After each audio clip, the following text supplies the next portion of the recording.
All right, folks, you're live with Lonzo, the Godfather of West Coast Hip Hop. We do this every Tuesday, me and my man Dusty. But today, we got a little help. And like I say every week, y'all, this is how we do it. This is how it's done. From the West Coast to the East Coast and everything in between, folks. From Eve after dark to concerts in the park. This is how we do it every Tuesday, me and Dusty, folks. If it ain't done like this, it ain't done right. Check it out, folks. Here we go. Here we go. Here we go. Dusty one. What up, my man? What up, dude? How you doing today? I'm doing fantastic. I've been getting good news all day long. Just my boy from Senegal just left here, trying to get me a plane ticket to Senegal to go do some speaking and performing. Me and Yella, and man, it's all good today. That's gonna be dope. That's gonna be real dope, man. Yeah, looking forward to today's show. I know we got a special surprise coming in halfway. You want to let everybody know what's coming on later on? You know what? We have a story of redemption coming up shortly, halfway through the show, folks. A young lady I met in Sacramento a couple of weeks ago, she booked me, clientele, and Yella to do an event. And sometimes you do an event on the strength and you're not sure of what you're going to get yourself into. But when you get there, you're like, damn, I wasn't thinking about it from this perspective at all. So as a new president of the Compton Entertainment Chamber of Commerce, I learned a few things about community redevelopment. I learned about a lot of stuff. So we're going to touch on that in a few minutes. But right now, we're going to do some hip-hop news right quick. Dusty, what you got? Yeah, let's jump right into it, man. This story just came out today. Oh, man, BLUEFACE, baby. BLUEFACE, one of our favorite rappers. Joking, obviously. But I don't know, have you seen the video of BLUEFACE and his girl getting into it in Hollywood? No, I saw the link, but I was in a conversation. Didn't get a chance to click it. Yeah, this is not going to be a good look for BLUEFACE, even though from a man's opinion, and I would love for you to check out the video after the show, but from a man's opinion, he was definitely doing everything he could to hose the situation down, to keep the situation. She kept coming at him, but eventually he ended up on top of her on the floor, bald fist. So this is obviously what the screenshots of everybody are going to be running with. But maybe we can give some grown-ass men enlightenment, Lonzo, because this isn't the first situation with BLUEFACE and his girl. But talk to these guys, man, about hooking up with these crazy girls and not nipping stuff in the bud and sticking around too long. And, I mean, this is not a good look. The problem with crazy women is they got good things to offer men. In some cases, the crazier the woman, the better it is, okay?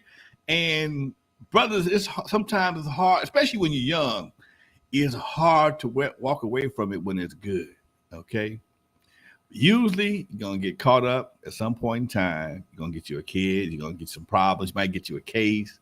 But you'll go right back because next thing you know, they're going to say something that you want to hear, and your brain, blood's going to leave your brain, go to your other head, and you can be right back where you were again. And that's just one of them freak of nature situations that we suffer from. But I tell cats, man, if you can maintain your cool, get out the room, leave the house, leave the vicinity any way possible, go outside where there's some other people so somebody can witness a situation, because you can find yourself doing hard time. I've talked to a couple of guys who've done hard time over a lie, okay? Over a bald-faced lie. He got caught doing something he wasn't supposed to be doing. She hurt for the time being, so she gonna hurt you back. She bang her head against the door, scratch her face, whatever the case may be. She could be trying to get away, trip and fall, and next thing you know, you in handcuffs. And all she got to do is say, yeah, he did, and there you go. So I had one of my partners, he told me, he said, man, him and this girl got into it. He ran out the house like a bitch. He just ran outside. Oh, no. He started hollering for the neighbors. Hey, look here. And the neighbors came out when the police showed up. Only thing kept him from getting handcuffed was the neighbor said, nah, he didn't hit her. Nah, he was outside. Okay. And they actually witnessed it in the window, looking out the window, looking at what's going on, and verified what he said. And that was the only reason why he didn't get a visit downtown and a case number. So sometimes folks, I know, I've been there, done that. Okay. When it get good, it's hard to leave, but you'd be surprised sometimes you got to go. Trust me, they got some better ones out there. They ain't as crazy. Yeah, yeah. And, you know, there's a little side to this as well, Lonzo, that maybe we could talk about. But there's a catch-22. You're in a rock and a hard place when you have someone in your life who you want to help in this situation. I knew someone in the past who was getting beat by her significant other, for lack of better words. I get involved. You know, I think I'm doing the right thing, getting involved.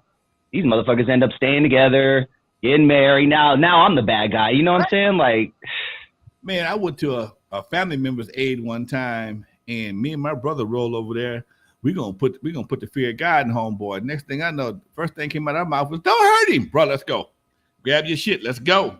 Because she'd be testifying against us. Oh no. But I have, on the other hand, come to the rescue or the aid of some females that hey, they appreciated it, and they were able to they went back, but they went back knowing that somebody got their back. And that makes a big difference too. Sometimes people take advantage of folks because ain't nobody got their back, but shit, it is what it is. Yeah.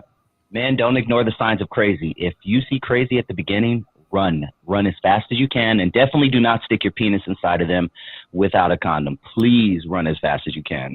There's a Facebook meme say if her name has an A in it, she's crazy. If she has two A's, run. That's hilarious, yo. I love that. Hey, there it is right there. Hey, everybody's talking about Mystikal, Lonzo. Let's jump into it, man. Popular rapper Mystikal, one of the really greatest MCs to do it, to be honest. He ended up getting locked up for we can't say that. I have to stop there. We can't say that word or YouTube will destroy us. So we have to say R-A-P-E. He was accused of R-A-P-E. Again, he spent years in jail. Talk to me, man. You know what? I'm looking at on the chat room here. Somebody said they really wasn't in the Mystikal. That's Crypto Charles said he was never really in the Mystikal. I like Mystikal. Mystikal remind me of a hip hop James Brown. Okay, he didn't have a lot of words to say. His beats had them vamps, and it would just be funky. Danger. I'm not that Danger. Shake your ass. Yeah, I mean, come on, man. I love them songs, them 90s songs. That shit used to rock the shit out of the club and still does today. Okay. But again, just because you're a good artist don't make you a good person. I'm not saying you're a bad guy, but he always finds himself in bad situations. Bad situations can follow you because of your bad situations. Again, if you've been accused of doing some things in the past, it's easier to be accused again, and it's much easier to end up in jail behind this shit. Okay. I remember the first time, allegedly, he and his manager, some girl that stole from him, supposed to, and they was going to make her do some things to get the money back, and you can't do that. Better call your lawyer, take it to court, and do it the legal way, because you can't get your money out of somebody in goods and services and expect not to go to the penitentiary, because now you just put yourself in a negative situation, and you ain't gonna win. You just did what we told you not to do 5 minutes ago. Yep. You just did what we told you not to do, because when you start dealing with females and you start putting hands on folks and try to get people to do things that they ain't supposed to be doing, you're not gonna win. And from what I understand, kidnapping is one of those charges where, let's say you're arguing with the woman in the bathroom and you take her into the bedroom against her will. That's kidnapping. And kidnapping, like murder, don't have a statute of limitations. Kidnapping will follow you forever. You can run away. And she almost have to say I was dancing in the room when he was dancing together, and I just sat there. Look, you don't want a kidnapping case, dude. And it's one of those cases that you forget that you did it, okay?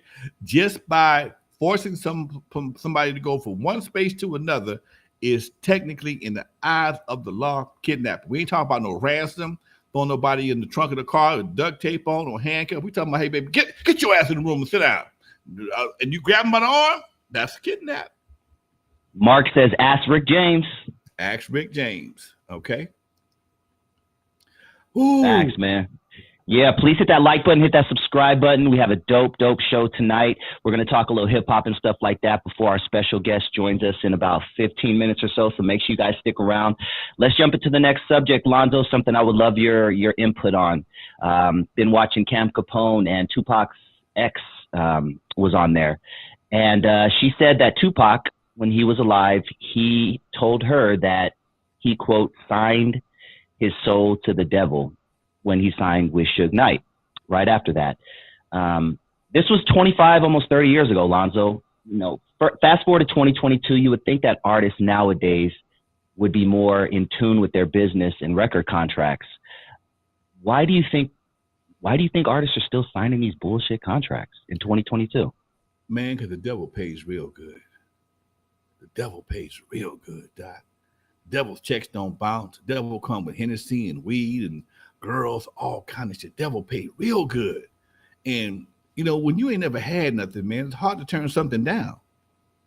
If you ain't never had anything, it's hard to turn something down.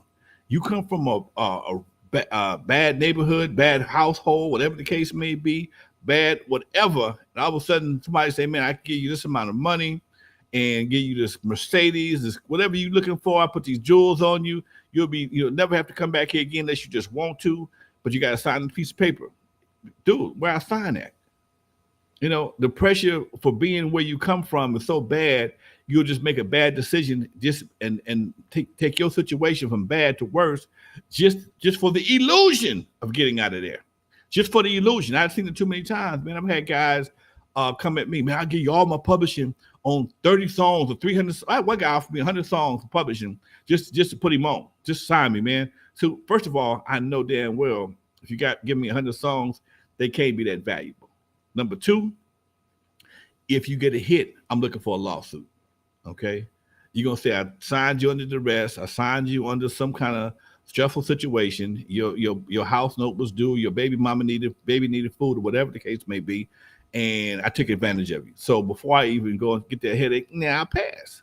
Now so far I've been pretty good. I ain't passing nobody that turned into a superstar yet, but I have avoided a lot of headaches, and that right there sometimes is worth doing.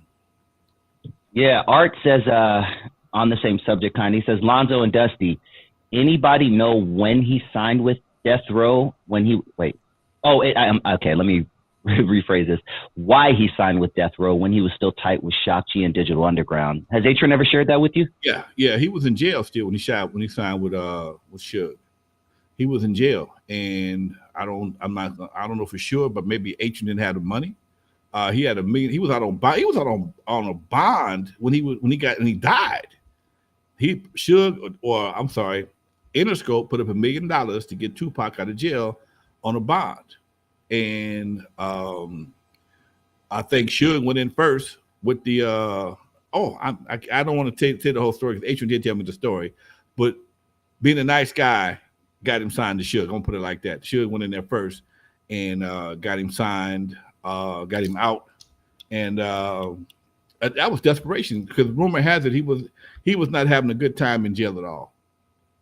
Rumor has it jail was not good for him at all. He was on an alleged rape case, and he wasn't from L.A., and it wasn't good for him, dude. And he just wanted out. And the same thing I just said a minute ago. People say I can get you out, but you got to sign this paperwork. Negro, where the pen and the keys? Where the pen and the keys? You got a pen come with them keys. Keys come with the pen, I'm out. Okay. And that's how, and then the paperwork, man, people, even today, all they see is the first page and the last page. The fucking comes in the middle. The fucking comes in the middle. Okay. We're going to give me $15 million. Yeah. If you sell 50 million albums, I'll give you $15 million, but you don't see that in the part because you ain't worried about reading that. All you see is $15, $20 million that you're going to get over a period of maybe 20 years based on the fact that you sell 15, 20 million albums, which when it comes down to it, it ain't right. But you broke. You live with your mama. You in jail. You in a bad situation. 15 million, boy, that's a number to make your head swim. Okay? And you might only get $1 million at 500,000 that right now on signing, and the rest is based on royalties and success of your project, which means if no success, ain't no check. Damn. You've dealt with contracts and agreements way more than I have, I'm sure, in your life. I'm of the belief that if a contract is more than 2 pages, somebody's getting fucked. Is that safe to say? Yeah. Well, I mean, go ahead. 7 to 10 pages is pretty much standard because you have to understand. You have to have the basic understanding. What's going to happen if we fall out? Are we going to mitigation? Are we going to go to court? What states are going to file in? What days I'm getting paid? How often we going to get paid? Stuff like that. That may take a little paperwork, especially depending on how big the type is on the contract. We'll talk to my friend about that when she comes on. But 8 to 10 pages is pretty much a decent contract. I had a contract one time that was 45 pages long, and the addendums went through the alphabets twice. Okay, so I'm looking at double Q, double Z, shit like that. And if you look at the contract, if I had a job at McDonald's, I had to get them 20%. All income, industry related or not. Okay, if I was on fries at Mickey D's, they got 20% of my check come Friday. Okay, more bullshit. Damn. King Diva has a random question. Lonzo, have you ever met Farrakhan or Denzel Washington? Neither one of them. I've been to Farrakhan speeches several times. Can't get nowhere near him. There it is. Muhammad, who was one of his West Coast lieutenant captains, and I also know RZA pretty well. So I'm close, but I ain't got quite ain't able to shake his hand yet. Well, we got about 10 more minutes. Denzel played Lonzo in Training Day, so he should be trying to meet me. Shit. Anyway. My nigga. We got about 9 more minutes before we bring our guest on. Let's see. Let's do a little warm up with this one, Lonzo. Something we talked about last week. The pastor who was robbed of $1 million on live. Well, it came out this week that he is behind on payments in the tri-state area. A New Jersey judge says he owes $335,000 to a construction company. He's also in default on a $4.5 million mortgage for a multi-apartment property in Connecticut. And talk to me. Allegedly got accused of ripping off one of his parishioners for $90,000. So, me and my suspicious ass mind, I'm thinking that was a setup. He had to lose the jury to get the claim. Does he wear that jury all the time to church? And if somebody run into the church and rob his ass, and if it's insured, he could be out of debt. Because you can't. Bad and sad news, fellas.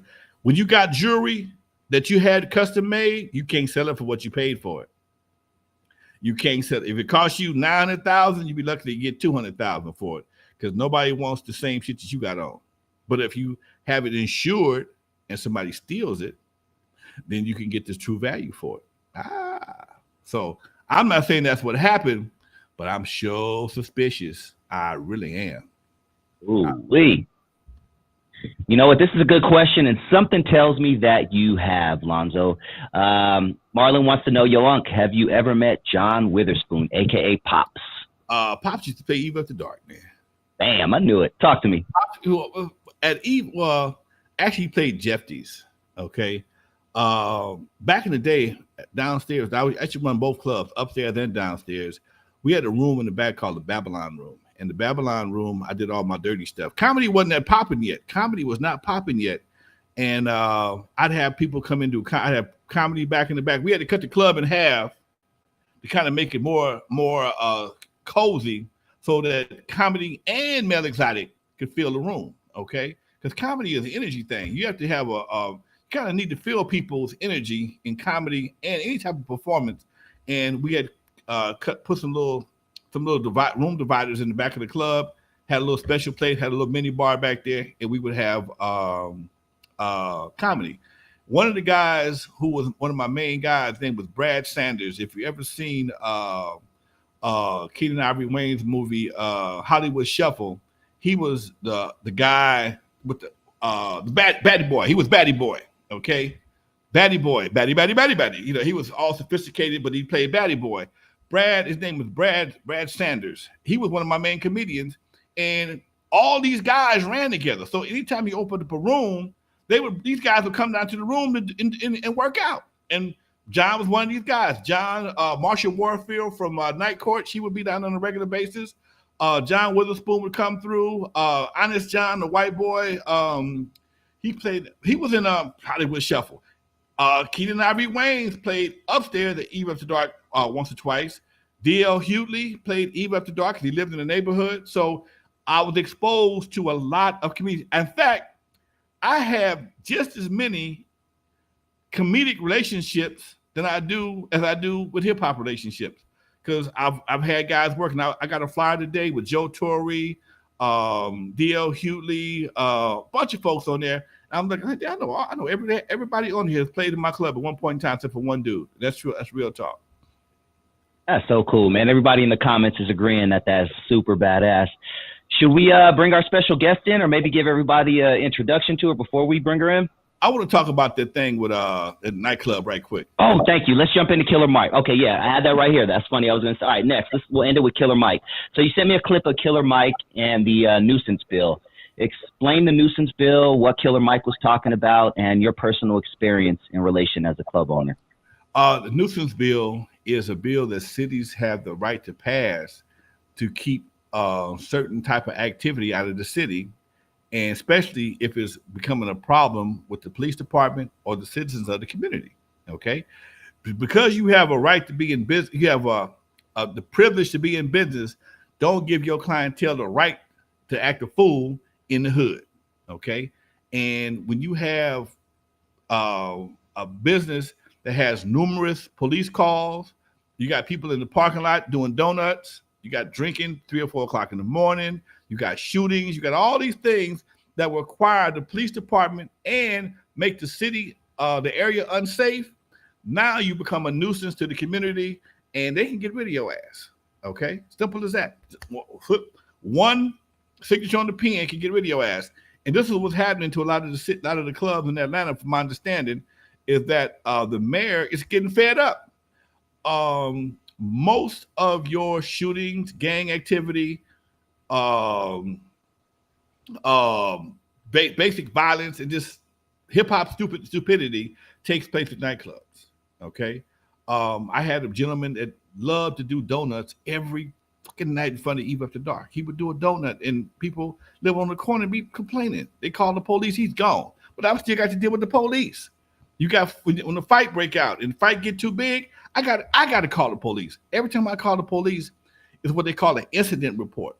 When you get an incident report, you get too many incident reports. At some point in time, that stuff goes to the city council. City council can pull your conditional use permit, because what every business has a large capacity business has what they call a conditional use permit, which means under these conditions you can operate. If you violate these conditions, you can't operate no more. And they can add or subtract different things. Like the club in LA right now, Regency West, never be open past 1 o'clock. Don't ask me why, because I know why. It's in a residential neighborhood. It's right next to a residential neighborhood, and you ain't gonna be open past 1 o'clock. That's part of the deal. It might be 12, because I know most of the events I know of wrap up about 11:30, 12 o'clock. Okay. When I had mine at the club, I had to we were coming through the back door, and open up the front door and do some simple things. But again, only thing saved me for 40 years was that the owner owned all the houses in the area. Okay, he owned all the houses within striking distance of our nuisance. So if there was a problem, he would bring it to me, and I'd take it straight to the person that caused the problem. Or sometimes he would just people wouldn't even complain because they knew it was here. They didn't want no problem out of him, so they let it go. But the fact that folks is trying to stand up, and I understand this. I would love to have more places to go, but when people get there, they gotta know how to act. Bottom line. When they get there, they gotta know how to act. And I sent you another piece also from a brother. I think he was out of Australia, dude out of Australia, club owner, and he was like, you know what? I'm shutting this shit down. I'm tired of being disrespected. I'm tired of people acting like I owe them something because I'm in business. And all these factors go into today's club owner. That's what people say. All right, man, you think about opening a club? Hell no. Hell no. This new generation don't know how to act. They think you owe them something. They want to come in. They want to act a fool. They want to bang on you. Dude, I'm too old to get banged on. I don't want to go to jail behind shooting no food. I don't want to go to the hospital behind getting shot. So no, no, no, no. And this is the situation that we've allowed ourselves to come into. And basically, it's everything that we're dealing with is our fault. And not to deal with that first is bullshit. Not to deal with the fact that the clientele is the problem. It's not the club owner. It's not the club. The club is 4 walls and a roof. It's the people that come there that don't know how to act. They get a little alcohol in them. They want to start acting a fool, shooting and fighting. You can't do that. If you really care about the venue, change your attitude toward the venue. Change your attitude toward business. Okay. When I had my last one of my other clubs, I was so glad to leave it. It was ridiculous. But somebody got killed before I had a chance to leave it. And guess what? I never saw the person get shot. I knew the person that did the shooting or the person that got shot. But that don't mean shit. I'm the one with the lawsuit. Hell no. I'm the one that had to file bankruptcy. I'm the one that had to sit up in court and listen to people cry and testify that, that I was supposed to do something wrong because I didn't do nothing wrong. I don't even know this dude. But that's how the game goes. Somebody died in your parking lot, it's your fault. You're going to write a check. Okay? It ain't the fact that he was, the kid was, the brother was whatever, the guy who shot him was a gangbanger trying to make a name for himself. They don't care about none of that, right? They don't care about that hood bullshit. They don't care nothing about that. Somebody died on your lot, give us a check. Bottom line. And this is what people fail to realize. If anybody check, I'm in a documentary called United Skates. In the United States, most of the nightclubs are being shut down because people don't know how to act. Guys that don't even skate come to the parking lot and it's caused problems for those who do. Trying to see who's in the hood, who's out of their hood. Cats just want to come across town and skate because skating rings are limited. But on the way to your car, you're getting sweated by some asshole who ain't got nothing else to do, who can't hardly walk, not long skate. But the owner is responsible because if he wasn't open, this shit wouldn't be happening. So they turned different skate rings into Home Depots or Walmarts because the skate ring is usually about 100,000 square feet. Make a hell of a lot of makes a nice Walmart, makes a real nice Home Depot. And here's last but not least, when it comes down to the taxable income or the tax base for the city, they make much more money off of a Home Depot than they do a skating ring. Skating ring only open so many hours a day. Only so many people are going to be skating so many days a week. And Home Depot, they buy shit from 6 o'clock in the morning to 10 o'clock in the morning. Ask me how I know. And they got a whole lot more screws to sell, and y'all got wheels to roll. Let's go to our guest. Man, there it is, dude. Yeah, give her a nice intro, Lonzo. Right, folks. I was in Sacramento a couple of weeks ago, and I met this lady. She only got one dimple. That was the first thing I noticed. But when I met her in person, we had several Zoom calls. Her whole thing was civil rights, and I was trying to understand why. And then once I met her, and on the ride from the airport, I realized she started telling me her story. And I'm gonna let her tell you her story, but her story was one of injustice and redemption. And I'm gonna bring her on the show right now. Her name is Liz Kim. How you doing there, Liz? I'm good. How are you? Thanks You for never having did find another dimple, did you? Nope. Liz, you told me an interesting story on the way to the venue from the airport, how you got caught with some weed and it turned your life around, but it also turned you around. Tell us that story, will you please? Yeah. So, I had other dreams, other goals in life. I was actually in art school studying to be a film director. And at the age of 19, I was unfortunately pulled over by law enforcement and had less than an eighth of weed. But because I had a scale with no priors, I was convicted of intent to sell felony. Changed my whole life. I did not know my rights. I was also someone who had left home and emancipated at the age of 16. So I was on my own without real guidance. And so unfortunately, I took the charge. I had to plead. I fought it in court, trying to find a lawyer. I had several public defenders. You know, everybody, if you've been through the system, you know what that feels like and what that's like. And without knowing your rights and not having any legal background, you end up taking the charge because you're just tired of going to court every month and being threatened with the maximum sentence, which is a 3-year prison stint. So at 19, what are you going to do? So I took the conviction, was charged and convicted and served. I was sentenced to 1 year in county jail, served 9 months of that time. And then I served another a year out of custody in an out of custody program, and vowed that I would go to law school and learn my rights because it just wasn't fair that I took a felony at such a young age with no priors. I knew I was getting screwed, so I didn't appreciate that.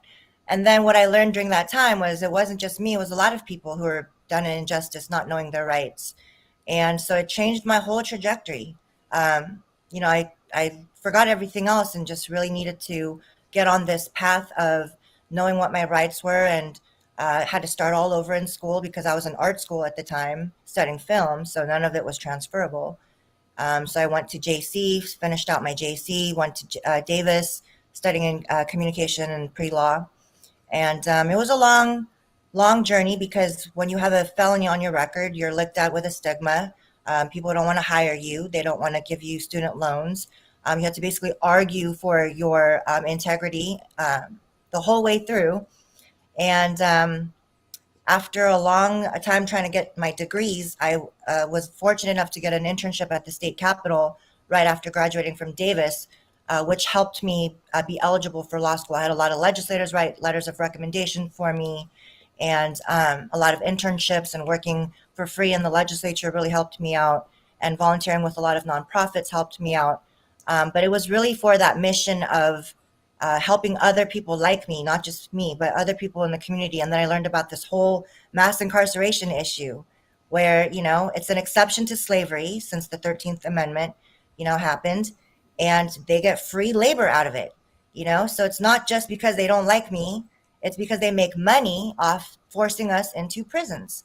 And so that's what I teach now. I've made it. I went to law school, and again, I could talk to you about all the hardships that I went through over the last 15 years.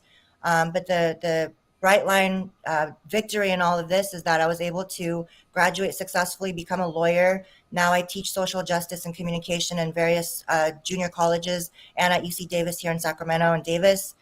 And my whole thing is civil rights now. It's all about, you know, advocating for people to know their rights and to get a legal education, or at least make friends with lawyers or have access to lawyers who can advocate for you. And that's how I got tied in with you, Grandmaster Lonzo. And a lot of people don't realize, but hip hop and civil rights are hand in hand. You know, and the reason why is because the music is a big component of how they drive mass incarceration. You know, record labels have a stock interest in, you know, the maximum capacity being filled in prisons. So that's something that people don't talk about. And so that's why I wanted to call you out to Sacramento to talk to the youth about why hip hop is a key component in civil rights and what you've done for the community through your music. Thank you. I was totally blown away, and you know, she told me she worked for the DOJ now. Like, damn, that's a big climb up from being locked up. How long were you in jail? 9 months. So, you know, luckily I was for less than an eighth of weed. That amazes me. Right. At 19. And wow. And I'm not the worst case. There's people who do life sentences for drug offenses, you know? Yeah. So I'm just a little slap on the wrist, but let me tell you, going through that experience though is really, really unfair, you know, and it really does impact you to this day. I mean, I've been hired at the state bar only for them to scan my fingerprints and learn about my felony and fire me in 2 weeks just because they didn't like that. So for me to pass my background at DOJ was a day that brought me to my knees and cried, because I knew that something in the universe told me that this is where I'm supposed to be. And it was a place that I didn't think that I would be able to get hired at. So it is a blessing to be there today. Wow. The story makes me so happy. Yeah. Can I ask you a question? Please Sure. do. You mentioned that, you know, when you did get pulled over and arrested, you didn't know anything about the law. What were some of the mistakes that you made when you were pulled over and maybe during the trial that you wish you could have changed? And maybe you can give some advice to people who are getting pulled over to this day so they know what to do, what to say, what not to say. Yeah, it goes back to what you both started the show off with, is that we get so emotional and we just can't think straight. And I, even now, as a lawyer, we always forget, do not say a word to law enforcement. I'm not here to poo-poo on anyone, but it's not for you to fight the law on the streets. It's just not. So at the time, I was there trying to defend myself, explain myself, tell the officer, oh, it's just an eighth, this and that. And so all that gets put in this report, and you don't have a say in how that report is written. And so when you're trying to fight that after the fact in court, all the statements you've just said is being used against you, and they flip it and they slice and dice it, and you don't have a control in the narrative anymore. So the best thing to do for anybody that gets pulled over or comes across law enforcement of any kind, do not speak. To put it bluntly, just shut your mouth. Ask for an attorney, and you have to invoke your right to be silent. So you have to saying nope or nuh-uh. None of that is, sufficient. You have to say, I want to exercise my right to be silent, or I invoke my right to be silent, and I want an attorney now. So, and end it there, because people get emotional and they try to argue with the police, and that's just not going to get you anywhere. I've had because most people don't realize cops wear recorders. They can't remember. They can't remember everything they say. They wear recorders. They wear vocal. They used to wear before they wore cameras. They wore audio recorders. So as they're talking to you, they're recording what you're saying, and then they take that and write their report. I didn't even realize that until I tried to talk my way out of a ticket. And when I finally got to court about a year later, I extended everything I possibly could. That cop, he repeated everything I said verbatim. I'm like, how in the hell? And my cousin, who's a cop, said, we all wear recorders. So we got to remember what you said. We're going to play it back to you. So if you don't say nothing, they can't record nothing.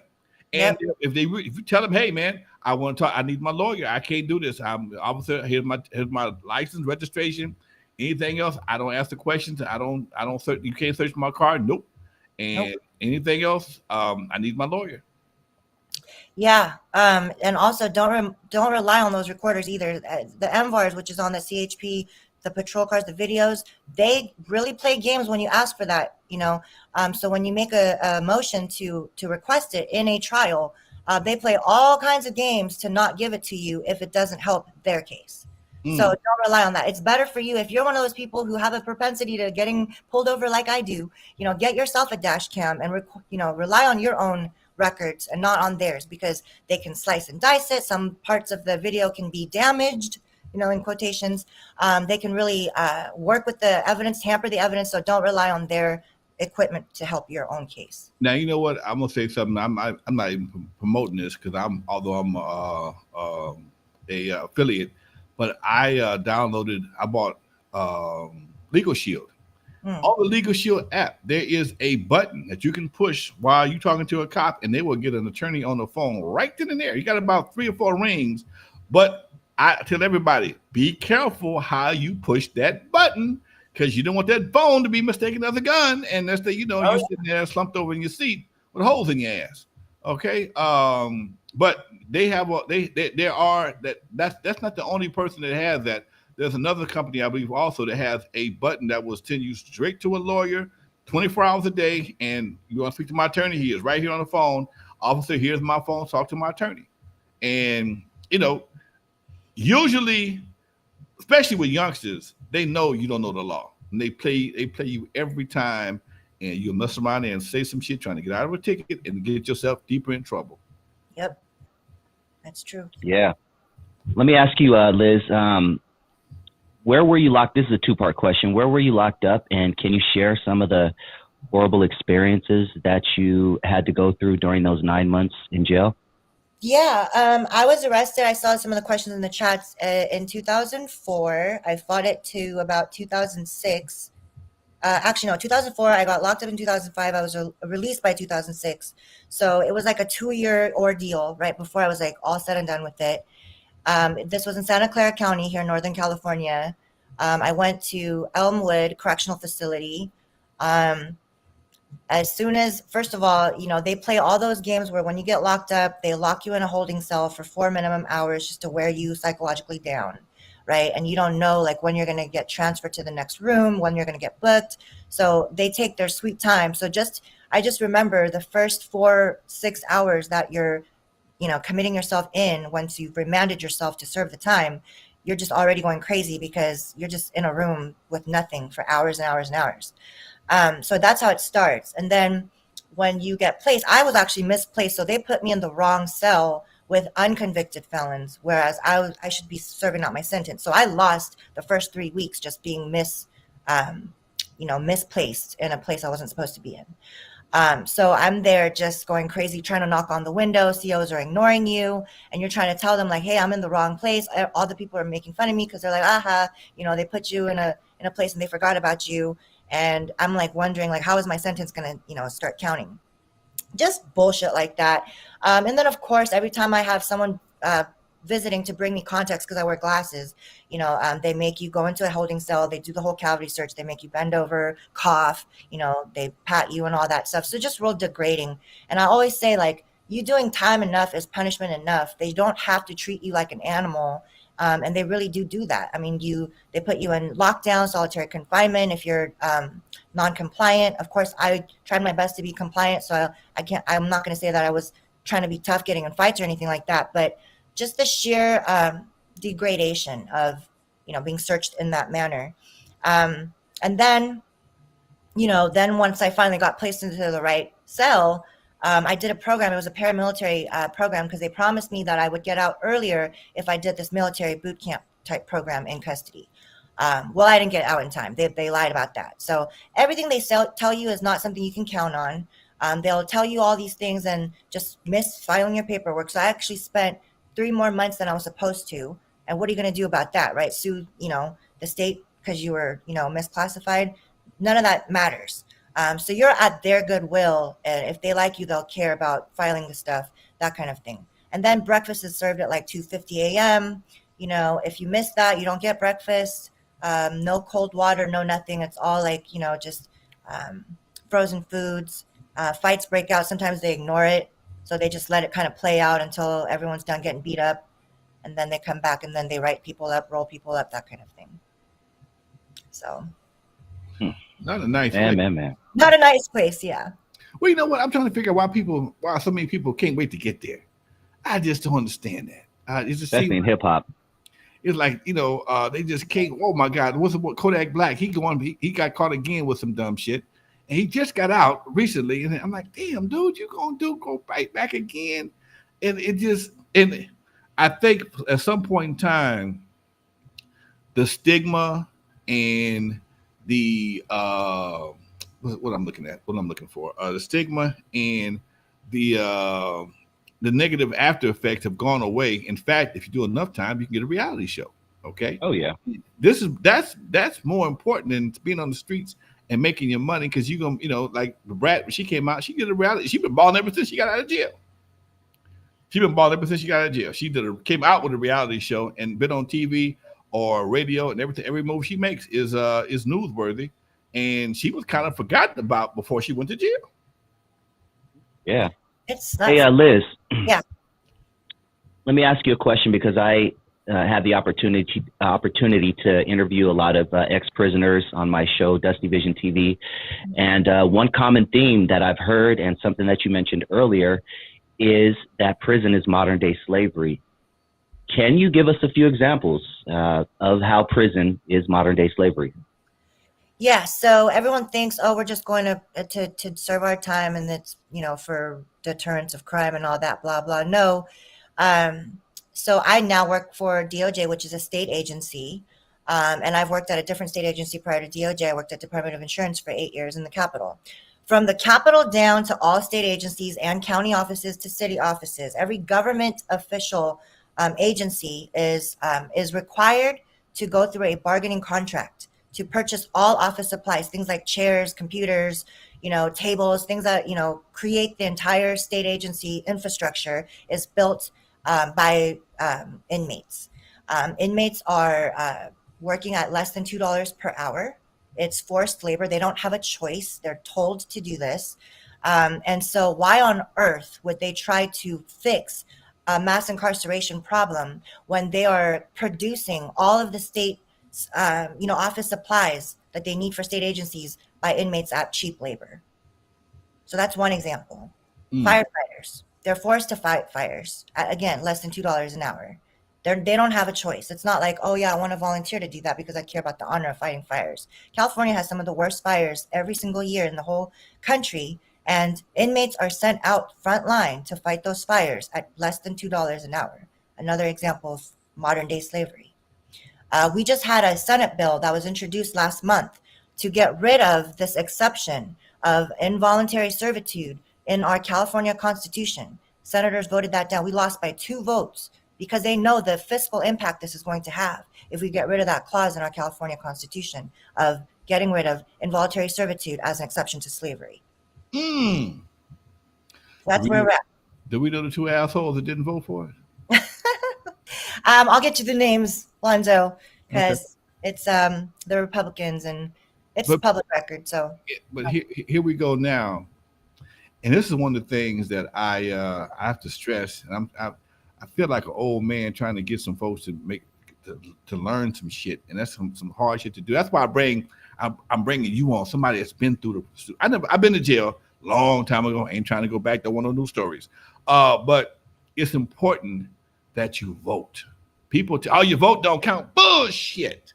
But your vote don't count. Oh man, all they gonna do? No. It's a numbers game. And when you say so many people vote for this person right here, it ain't when you state and local elections, especially city elections, are won by a handful of votes. Okay, ain't no electoral college in the mayoral race. Ain't no electoral college in the city councilman race. It's straight numbers. Okay, so if you are voting and you put enough senators in place to do some things can get done. Okay, I'm witnessing that in the city of Compton right now, where I see things have changed and things are getting done because citizens got out and make things happen. So don't let nobody tell you your vote don't count.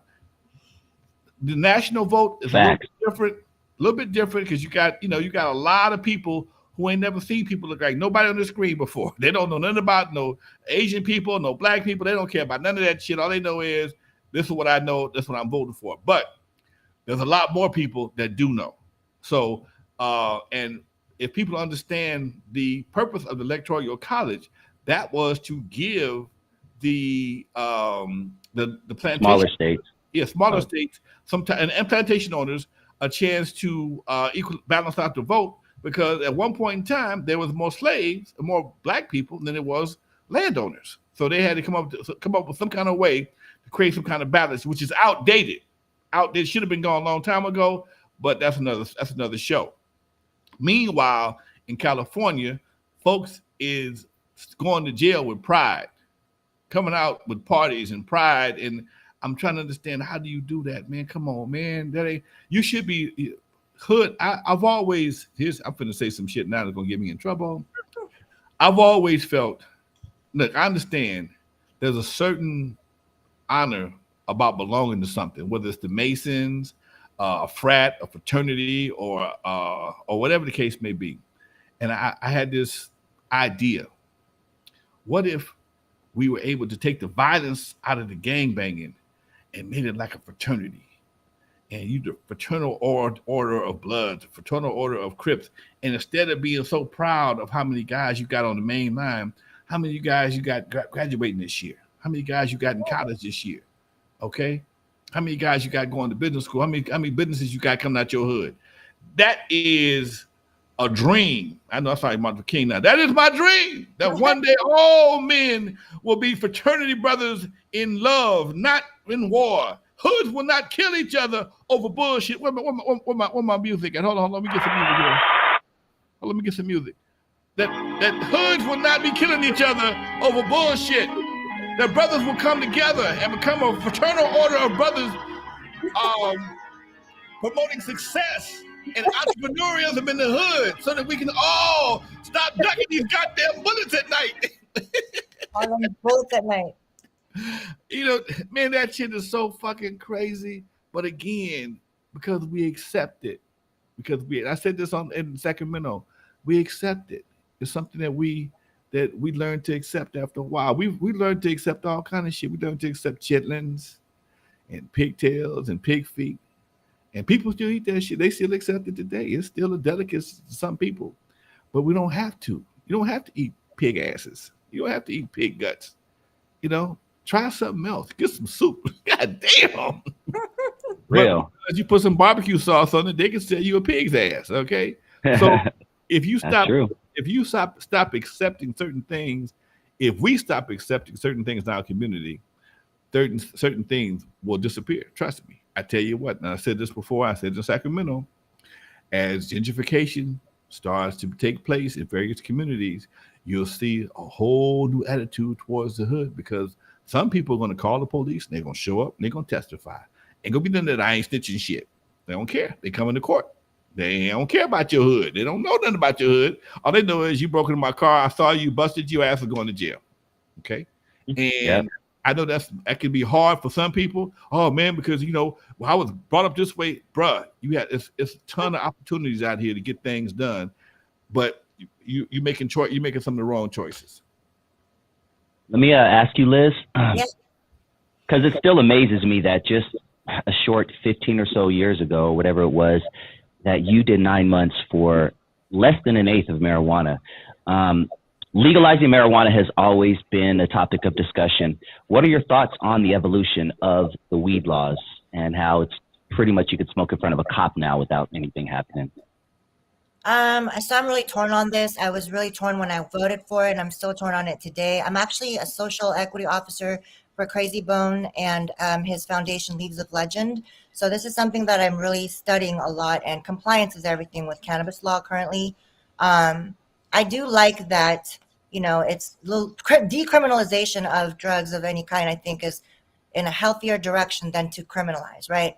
But what I don't like about it is that there's not enough protections to make it so that there's equity, meaning that people that have a lot of money, even a cannabis brand that Jay-Z is endorsing and is a part of here in Sacramento, they're closing their doors. We got that announcement last week.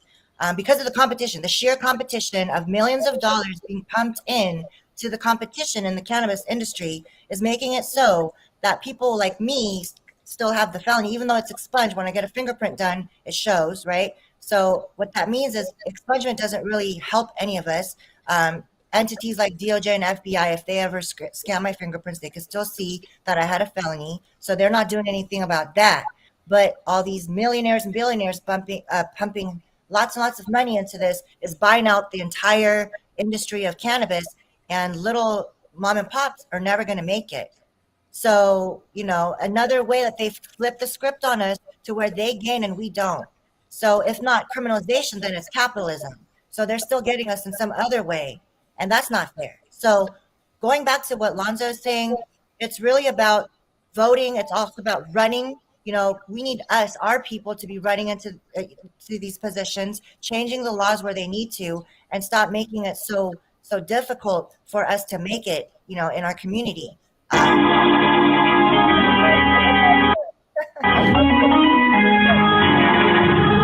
I just want to add quickly, our taxpayer dollars pay for everything, right? An inmate, it costs $60,000 to house an inmate a year. A Harvard education only costs $40,000 a year. So just think about that. So all we have to do is have people like us three here and the lovely people in the chat rooms to run for office, change a couple of laws so that if you get locked up, you get a Harvard education. If you're going to be spending $60,000 on an inmate, you might as well give them a Harvard degree, right? So just an idea like that. If we ran with that, we can make some change. I work with a lot of reentry groups, and that's why we click when you pick me up from the airport. We clicked. I work with a lot of reentry groups, and I hear a lot of stories about brothers. First of all, I promote programs that work with felons coming out of jail. Mm-hmm. And I it's amazing to me how many programs they have when you get out of jail. My question is, can we bypass the jail part and help a brother out? Right? Can we bypass the handcuffs and the felony and just give a brother a hand? Why? Because everybody don't learn the same way. Everybody don't have the same opportunities. I understand that. And sometimes brothers try some shit they know damn well they ain't gonna be good at. But it right now it seems like it's just something to try. It's another experience. But when you come through that experience because you got a felony or you've been in jail, I remember hearing a commercial on KGLH, a local radio station. If you've had a felony or been in jail, even for one day, or even in the what you call it, child protective custody, we have a special program for you. Okay, like, goddamn, why you gotta have bad luck like that to get some good luck? It's like your mama and daddy had to be on some drugs or something, or you had to get snatched from your family for whatever, even for a day, to get some benefits. And I don't see a whole lot of programs that benefit you. I mean, like I said, when I'm doing these big, we got these big rooms full of different vendors, and if you are a felon, you can get free housing, you can get free college, you can get a computer, you can get bus tokens, you can get food tokens, you get all kinds of stuff. We'll get you, we'll dress you. We can do everything but stick a USB drive up your ass and download the information.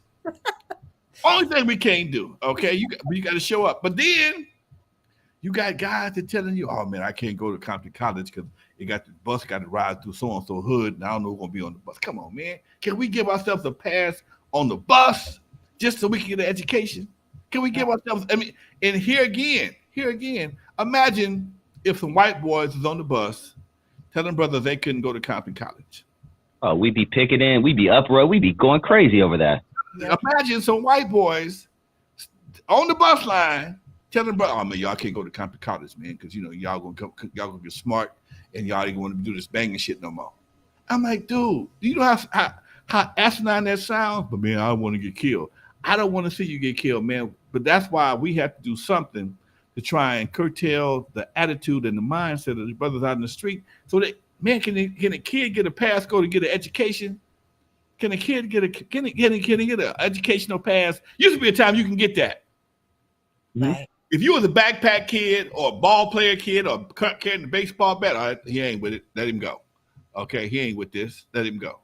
But nowadays, everybody's up for grabs, and that's the part I think is really sad, and it's really sad. Oh man, Liz, you are so awesome. Your story of redemption and comeback is one that I hope changes some lives. The chat seems to really have enjoyed your story. Would you share with us where everyone can find you if you would like to do that in case they need or want your services or anything like that? Yeah. My website is Organized Voices. That's my nonprofit. I also have a podcast there, powered by Chuck D. I can be found on Instagram at Still Busy Lizzie, just the way that it sounds, Still Busy Lizzie. And that's really where I'm at. I'm also on Instagram for Organized Voices, just the way it sounds. You can find information on Know Your Rights trainings, our upcoming shows. They're all related to hip hop and civil rights. We talk about prevention of gun and gang violence, and of course, how to sue the police, how to sue the government, and many other topics like that. So if you want to keep in touch, you can find me in those places. So folks, look here. Y'all very but I do all kind of stories, but every once in a while, somebody I just meet in passing, I needed her to share the story with y'all today. Now, my boy on STEM Radio says he wants to. He was doing his laundry, didn't catch the whole thing. If you did not catch this whole story, it's going to be on my my YouTube channel. But also, if you download my app, it'll be up in about 45 minutes on my app, the Compton Entertainment Chamber of Commerce app, available on iTunes, iPhone and Android. I got an app now, folks. It's for my new business, the Compton Entertainment Chamber of Commerce. That's what I'm about these days. I still do Lyrical Revolution. I'm still the godfather of West Coast hip hop, but I see a bigger opportunity being the president of the Compton Entertainment Chamber of Commerce. That's why I have an app to support that. And all my videos that I do with people of Compton, and ones I do with Dusty, and the ones I do with Dre will be on that app. So you ain't got to go looking for them. They'll be right there, and I upload them as soon as we get through. And also we on Spreaker and Spreaker, iTunes, we everywhere. It's just a matter of how you want to find me. So um Liz, thank you, darling. I appreciate you. I've got nothing but respect for you and your fight. And I like to see somebody when they have a fight and they win. Okay. Right? I like to see somebody when they win. Okay. And you know, some everybody, I'm gonna give Liz a little something right quick. Where's my good stuff at? No marijuana. No marijuana, please. She's already been in trouble for that. You know what? No marijuana. No marijuana, but yes, it's all good. I'm glad to see you a winner. And that's what I try to teach people. Man, just because you get kicked in the ass don't mean you gotta stop fighting. Okay. She got kicked in the ass. They stole one of her dimples and she's still fighting. That's our inside joke, folks. That's our Can you give out your podcast name one more time, please? I want to check it out. And there's some people that might want to. Yeah, organizedvoices.com, www.organizedvoices.com. I'm also on YouTube. I was on Spotify, but we're launching. We shut it down for season 2. We're launching in the next month, so stay tuned. You can find me on Instagram at Organized Voices and Still Busy Lizzie. So thank you so much. We're going to be in touch for sure. I would love to have you on my program as well. Thank you so much. Please do. I'm looking to bring Gary Ballin next week, man. Jerry Heller's cousin to the show. I'll be bringing more guests in the show, folks. I know me and Dusty kick it real good, but sometimes got to hear somebody else's stories. This was a good breaking of monotony. I like this. Thank you. Liz, thank you, darling. Thank Dusty, you. much love to you. I will see everybody in the near future. And like I say all the time, folks, this is Lonzo, the Godfather of West Coast hip hop. If I can't drop no game, I don't want to drop nothing. Anyway, folks, I'm out of here till next week. Thank you for watching. Please, y'all, download the app, Compton Entertainment Chamber of Commerce on iPhone and Android. And I'm out of here till next week. Much love to my guests and my co-hosts, Dusty Vision and Liz Kim. Peace.